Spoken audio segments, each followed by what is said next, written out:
I used to think mountains were silent places, cold, empty, and predictable.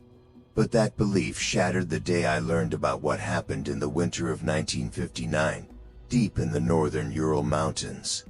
The story of the Dyatlov Pass Incident is not just a mystery, it's a wound that never healed, a question that refuses to die, and a night that still echoes through the frozen air. 9 hikers, experienced, disciplined, and stronger than most of us could ever hope to be, began their journey on January 23, 1959, led by Igor Dyatlov, a young man known for his precision and calm leadership. The group carried with them everything they needed to survive: cameras, journals, skis, and a confidence born from years of training.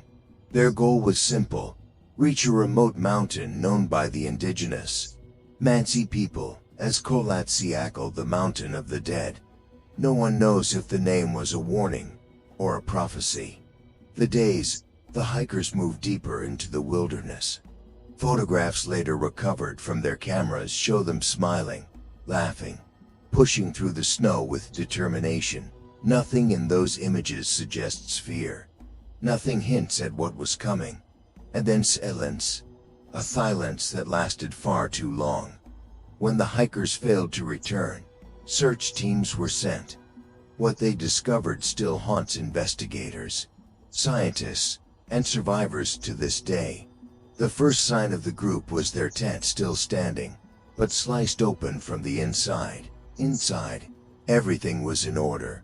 Boots neatly placed, food half prepared, coats untouched. It was as if the hikers had abandoned their shelter suddenly, irrationally, and with a level of fear that made them forget the simplest rule of winter survival: never go outside without your gear. Yet the footprints told the truth. They left barefoot.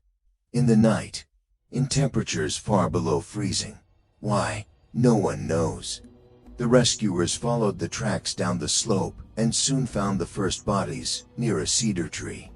2 young men, barefoot, wearing only underwear, their hands burned and fingers torn, as if they had climbed the tree desperately. Some believe they were trying to see something. Others believe they were trying to escape something.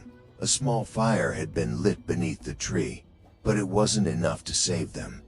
3 more hikers were found next, scattered on the slope, frozen amid movement, facing the direction of their tent. It looked like they had been trying to return, but never made it. Then came the discovery that changed everything. 4 remaining bodies lay in a ravine, partially buried under snow. Their injuries were so severe, so unnatural, that even the medical examiner struggled to describe them. Crushed ribs, shattered skulls, massive internal trauma, but no external wounds.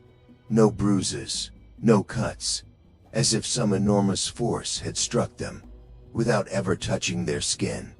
One of the women was missing her eyes, another her tongue. There was no blood, no signs of animal activity, no evidence of a fight, just silence and snow. Investigators searched for answers. They proposed theories of avalanches, hypothermia, panic. But none of them explained why the tent was cut from the inside. None explained the bizarre injuries. None explained the radioactive traces found on some of the hikers' clothes. And none explained the glowing lights reported in the sky on the very night of the tragedy. Some whispered about secret Soviet weapons. Others spoke of infrasound waves, vibrations powerful enough to drive a person into blind terror. And then there were those who believed the mountain itself rejected them. That something ancient, hidden in the snow, had awakened. The journals recovered from the campsite ended abruptly, with nothing unusual written. No sign of distress, no fear. Their final photo, however, a blurred silhouette in the distance, still sparks arguments today. Was it a member of the group, a stranger, or something else entirely? The official report closed the case with a single phrase: death caused by an unknown compelling force. Unknown compelling force. Decades later, I traveled to that place. The cold felt different. They're heavier, stranger. Even the wind carried an uneasy echo, like a chorus of unanswered questions drifting between the trees.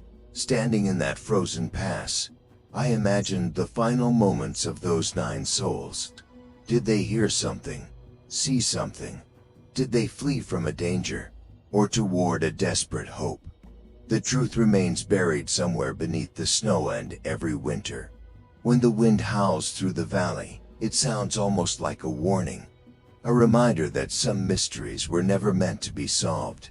9 hikers walked into the mountains. None of them ever came back. And whatever happened that night remains in the dark. Thanks for watching. And if you have a theory, leave it in the comments below. If you like to see true historical mystery stories or true horror stories, follow us. Thanks for watching. And don't forget to like and subscribe for more content like this. See you in the next one.